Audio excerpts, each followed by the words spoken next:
এ পর্যায়ে উপস্থাপন করবে উম্মে মেহেরিন মাইশা। সে খুলনা বিভাগের যে ঐতিহ্যবাহী নিদর্শনগুলো রয়েছে তার আলোকে শিল্প ও সংস্কৃতি বিষয়ের রূপসা তীরের উজান সুরে শিখন অভিজ্ঞতা থেকে আলোচনা করছে। এখানে উপস্থিত আমার অত্র বিদ্যালয়ের সম্মানিত সহকারী শিক্ষক, আমার কাছের সহপাঠীবৃন্দ, সবাইকে আমার পক্ষ থেকে আন্তরিক সালাম ও শুভেচ্ছা। আসসালামু আলাইকুম। আমার নাম উম্মে মেহেরিন মাইশা।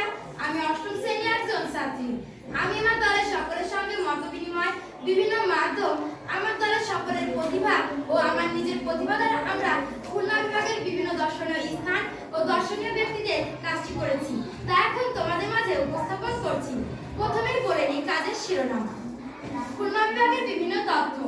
বাংলাদেশের দক্ষিণ পশ্চিমাঞ্চলে অবস্থিত একটি শিল্প সমৃদ্ধ জনপদ খুলনা।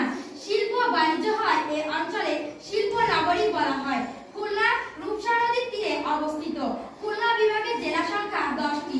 খুলনা ঐতিহ্যবাহী ও দর্শনীয় স্থান মধ্যে মুজিবনগর, সুন্দরবন, 60 গম্বুজ মসজিদ, 9 গম্বুজ মসজিদ ইত্যাদি।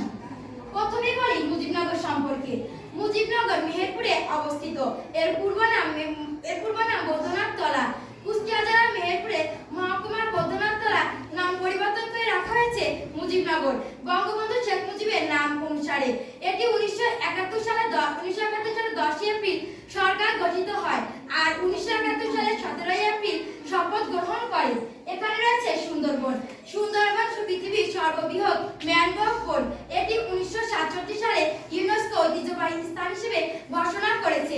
সুন্দরবনের নাম করা হয়েছে সুন্দরী গাছের নাম অনুসারে। এখানে রয়েছে 9 গম্বুজ মসজিদ। 9 গম্বুজ মসজিদ বাগেরহাটে অবস্থিত। এর গম্বুজ সংখ্যা 9টি, সামনে 3টি, মাঝে 3টি, পেছনের দিকে 3টি। এখানে রয়েছে 60 গম্বুজ মসজিদ। 60 গম্বুজ মসজিদ বাগেরহাটে অবস্থিত। 60 গম্বুজ মসজিদ আমরা সবাই জানি এই মসজিদটির নাম 60 গম্বুজ মসজিদ, কিন্তু এর গম্বুজ সংখ্যা 81টি।